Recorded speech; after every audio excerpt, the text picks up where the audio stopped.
샬롬? 네, 샬롬. 오늘 우리가 함께 분석해볼 자료의 첫인사입니다. 청취자께서 보내주신 이화준 목사님의 새벽 기도회 설교문인데요. 본문은 마태복음 14장, 세례 요한의 죽음에 대한 이야기입니다. 네. 어릴 때부터 교회에서 정말 많이 들어온 어찌 보면 아주 익숙한 사건이죠. 네. 네, 그런데 이 설교문은 그 익숙함을 뭐랄까 완전히 배신한다고 할까요? 아, 배신이요? 네. 그냥 악한 왕비 때문에 의인이 억울하게 죽었다. 이런 권선징악적 교훈에서 딱 멈추지가 않아요. 헤롯 왕이라는 한 인간의 내면으로 거의 현미경을 들이대듯이 파고 들어가죠. 맞아요. 그래서 오늘 저희의 목표는 아주 명확합니다. 이 설교가 세례 요한의 죽음이라는 사건을 어떻게 한 개인의 심리 드라마로 다시 쓰는지, 그리고 그 드라마를 통해서 결국 나라는 존재의 가장 근본적인 작동 방식을 어떻게 폭로하는지 그 흐름을 한번 따라가 보려고 합니다. 아마 듣다 보면 조금 불편하고 서늘해지는 순간도 있으실 겁니다. 근데 그 서늘함이야말로 이 설교가 제대로 작동하고 있다는 증거일 거예요. 아, 헤롯의 이야기가 그냥 성경 속 옛날 이야기가 아니라 바로 오늘을 사는 내 이야기로 들리기 시작하는 그 순간이니까요. 자, 그럼 본격적으로 시작해보죠. 설교는 아주 도발적인 질문으로 시작을 해요. 네. 우리는 보통 스스로가 자유의지를 가진 주체적인 존재라고 믿잖아요. 뭐 점심 메뉴도 내가 정하고. 그렇죠. 주말 계획도 내가 세우고. 그런데 설교는 정말 그럴까요? 하고 묻습니다. 심리학자들의 연구를 인용하면서 사실 우리 결정의 상당수는 남들이 나를 어떻게 볼까 하는 그 시선에 의해 좌우된다고 지적하죠. 맞아요. 그리고 이게 그냥 일상생활의 선택에만 해당되는 얘기가 아니라는 게 이 설교의 핵심입니다. 아, 그런가요? 이 남의 시선이라는 보이지 않는 힘이 우리의 신앙생활까지 아주 깊숙이 지배하고 있다는 거예요. 신앙생활까지요? 네. 예를 들어서 머리로는 원수를 사랑하라는 말씀이 진리인 줄 알아요. 알죠. 그런데 직장에서 나를 괴롭히는 상사 앞에서 그 말씀을 실천하기는커녕 뒤에서 동료들이랑 신나게 그 사람 욕을 하는 게 현실이잖아요. 아, 뭐 그렇죠. 왜 그럴까? 말씀을 따르다가 나만 바보가 될 것 같고 내 자존심이 그걸 허락하지 않는 겁니다. 바로 그 지점에서 설교의 핵심 키워드가 등장하는군요. 네. 자기 존재성. 말이 조금 어려운데 이걸 쉽게 풀면 나라는 존재를 지키고 싶어하는 본능, 뭐 이 정도로 이해하면 될까요? 네, 딱 그거예요. 설교는 인간이 진리나 하나님보다 이 나라는 존재, 내 체면, 내 자존심, 내 이익을 훨씬 더 사랑하도록 설계된 존재라고 아주 단호하게 진단합니다. 아, 설계 자체가 그렇게 되어 있다. 네. 그 자기 존재성이라는 개념을 더 구체적으로 설명하려고 설교가 바로 앞장, 마태복음 13장 이야기를 끌어와요. 아, 예수님 고향 사람들 이야기요? 네, 예수님이 고향 나사렛에 가셨을 때 사람들이 그 지혜와 능력에 깜짝 놀라잖아요. 그렇죠. 저게 어디서 났냐 하면서 그런데 결론이 뭐였죠? 저 사람 우리 동네 목수 요셉 아들 아니야. 어릴 때 같이 놀았는데 하면서 결국 예수님을 배척해버리죠. 그러니까 눈앞에 진리 자체가 서 있는데도 그걸 받아들이는 순간 자신들의 기존 생각이나 뭐 동네 어른으로서의 권위 같은 게 흔들릴까 봐 두려웠던 거군요. 바로 그거죠. 결국 진리보다 자신들의 익숙한 세계, 즉 자기 존재성을 지키는 쪽을 택한 겁니다. 그리고 오늘 본문인 14장에서는 그 자기 존재성이 단순히 진리를 배척하는 수준을 넘어서 맞아요. 아예 진리의 목소리를 내는 사람의 목을 베어버리는 끔찍한 사건으로까지 발전하는 그 과정을 보여주는 거군요. 네, 정확합니다. 이제 본격적으로 헤롯의 이야기로 들어가 보겠습니다. 상황은 이렇죠. 헤롯 왕이 자기 동생의 아내 헤로디아를 빼앗아서 아내로 삼았어요. 당시 율법으로도 도덕적으로도 이건 안 되는 일이었죠. 그렇죠. 그래서 세례 요한이 왕 앞에서 그건 옳지 않소 하고 직언을 날렸습니다. 방향이 헤롯은 요한이 눈에 가시 같았겠죠. 죽이고 싶었을 거고요. 네, 죽이고 싶은 마음은 굴뚝 같았죠. 근데 5절을 보면 무리가 그를 선지자로 여김으로 그들을 두려워하더니 라는 구절이 나와요. 아, 여론이 무서웠군요. 그렇죠. 요한을 죽였다가 그를 따르는 백성들이 폭동이라도 일으킬까봐 그 여론이 무서워서 죽이지 못하고 그냥 감옥에 가두는 선에서 멈춘 겁니다. 보통은 이런 걸 보고 헤롯이 그래도 분별력은 있었네? 아니면 이성적으로 판단했네? 이렇게 생각하기 쉬운데 네네. 설교는 그 지점을 아주 날카롭게 파고들어요. 이건 이성적 판단이 아니라 내게 돌아올 이익과 손해를 계산하는 통제에 불과하다. 맞습니다. 죽이고 싶은 욕망이라는 불길을 그냥 뚜껑으로 잠시 눌러놓고 있는 것뿐이라는 거죠. 언제든 터질 수 있는 시한폭정 같은 상태였네요. 네. 그리고 그 뚜껑이 열리는 사건이 바로 헤롯의 생일잔치에서 벌어집니다. 헤로디아의 딸, 우리가 흔히 살로메라고 알고 있는 소녀가 나와서 춤을 추니까 술과 분위기에 취한 헤롯이 이성을 잃고 엄청난 허세를 부리죠. 내가 너에게 무엇이든 주겠다. 원한다면 내 나라의 절반이라도 떼어주겠다. 바로 그 한마디에 헤로디아가 복수의 기회를 딱 잡은 거죠. 딸을 시켜서 정말 상상도 할 수 없는 끔찍한 소원을 빌게 하잖아요. 세례 요한의 머리를 쟁단에 얹어서 지금 바로 이 자리로 가져다 주십시오. 와, 연회장은 순간 정적으로 가득 찼을 겁니다. 모두가 헤롯의 입만 쳐다보고 있었겠죠? 바로 그 순간 헤롯의 내면을 묘사하는 구절이 이 설교의 거의 심장부입니다. 구절이요? 왕이 근심하나 자기가 맹세한 것과 그 함께 앉은 사람들 때문에 주라 명하고, 여기서 설교가 결정적인 질문을 던져요. 헤롯을 움직인 진짜 두려움은 과연 무엇이었을까요? 잠깐만요. 이게 진짜 중요한 포인트 같은데 지금까지 헤롯은 백성들의 반란이 두려워서 요한을 살려뒀잖아요. 그렇죠. 이건 왕국의 존망이 걸린 아주 현실적이고 거대한 두려움인데 지금 그를 덮친 두려움이 그거보다 더 컸다는 거잖아요. 네, 그게 고작 함께 앉은 사람들의 시선이었다는 건가요? 바로 그겁니다. 설교는 헤롯의 마음속 저울을 딱 보여줘요. 한쪽에는 백성 전체의 잠재적 폭동이라는 거대한 위협이 놓여 있어요. 네. 그런데 다른 한쪽에 이 잔치에 모인 귀족들 앞에서 어린 여자애와의 약속도 못 지키는 체면 없는 왕위로 보일지도 모른다는 그 사소해 보이는 두려움이 올라가니까 저울이 그냥 순식간에 기울어 버렸다는 거죠. 아니, 그게 상식적으로 이해가 되나요? 나라의 안위보다 파티에서의 내 이미지가 더 중요하다니요? 이건 거의 뭐 생존 본능을 거스르는 수준 아닌가요?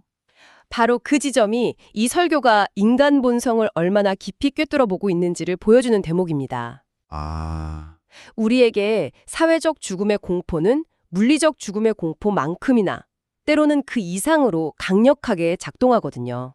사회적 죽음? 네. 헤롯에게 백성들의 폭동은 아직 일어나지 않은 가능성의 두려움이었지만 지금 이 자리에서 신하들한테 받는 경멸의 눈빛은 당장 자기를 찔러 죽이는 현실의 칼날이었던 셈이죠. 그의 자기 존재성이 공개적으로 처형당하는 순간이었으니까요.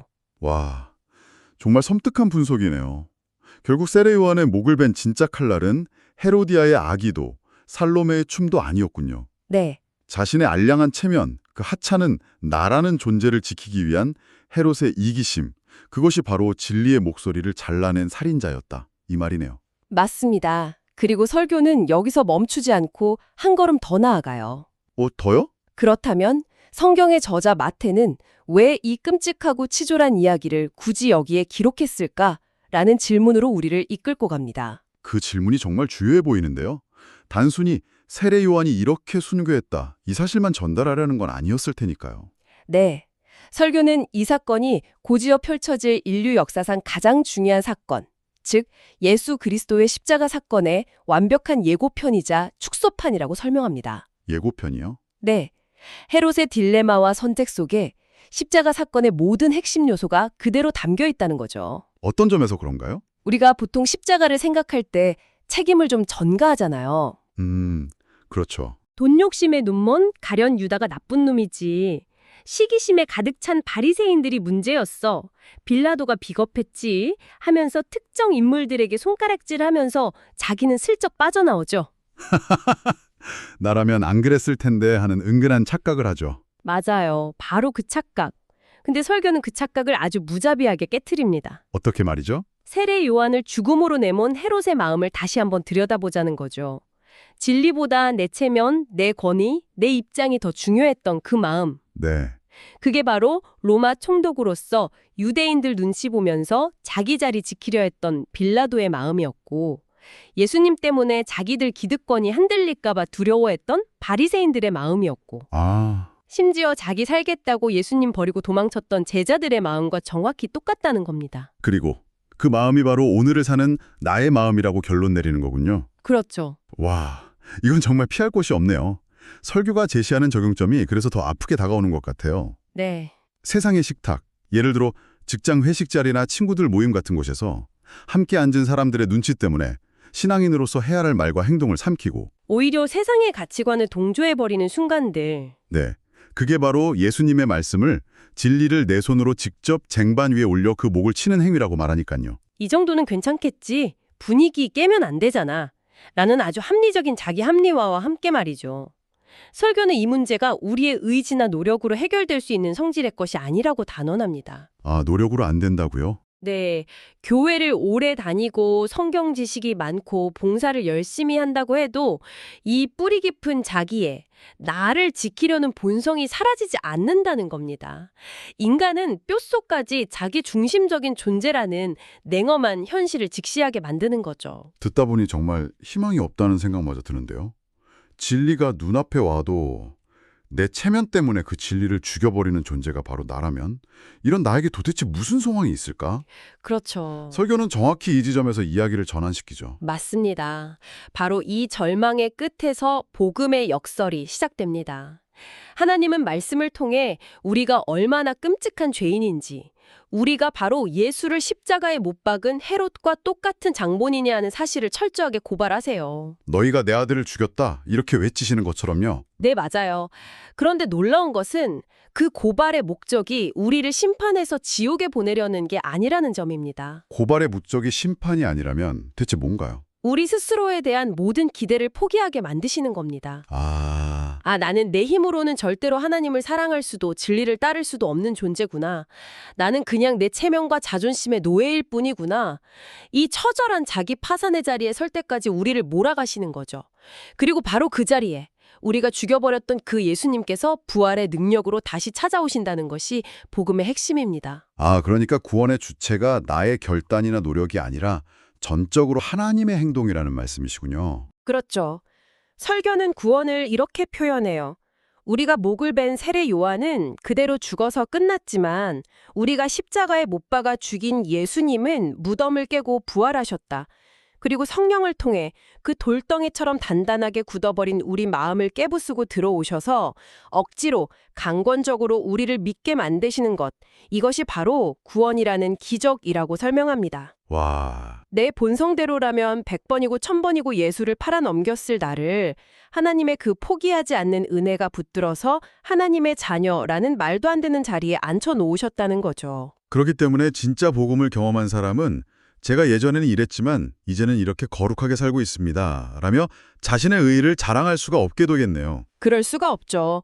오직 고개를 숙이고 주님, 저는 헤롯과 똑같은 자입니다.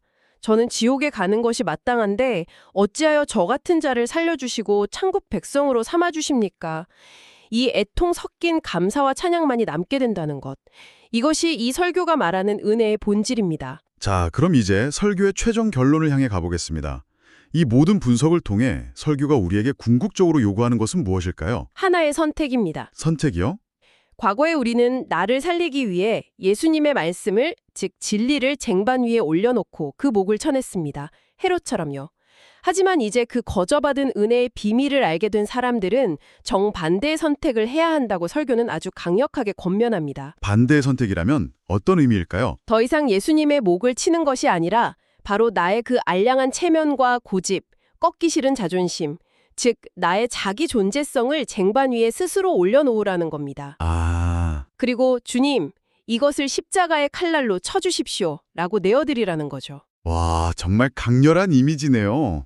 네, 이것이 바로 사도 바울이 고백했던 나는 죽고 내 안에 그리스도께서 사시는 것의 진짜 의미라고 설교는 덧붙입니다. 결국 매일의 삶이 그 선택의 연속이겠군요. 내 자존심을 죽이고 말씀을 살릴 것인가? 아니면 말씀을 죽이고 내 자존심을 살릴 것인가? 오늘 이 분석을 들으신 당신에게 마지막으로 생각해 볼 거리를 던져드리고 싶습니다. 네. 설교는 자기 존재성을 십자가의 칼날에 넘기라는 매우 강렬한 이미지를 사용했습니다. 막연하게 나 자신을 부인하며 살지 않는 다짐을 넘어서 이번 주 당신이 마주하게 될 어떤 구체적인 상황, 어쩌면 내일 아침 출근해서 마주할 그 불편한 동료와의 관계 속에서 당신의 체면과 고집을 쟁반 위에 올려 그 목을 내어놓는 행위는 구체적으로 어떤 모습일지 한번 그려보시는 건 어떨까요? 그 구체적인 고민과 실천이 오늘 우리가 나눈 이 깊은 분석을 당신의 살아있는 삶으로 만들어질 겁니다. 오늘의 이야기는 설교의 마지막 축복 기도를 인용하며 마치겠습니다. 하나님 나라를 누리는 행복한 삶이 되시기를 바랍니다. That say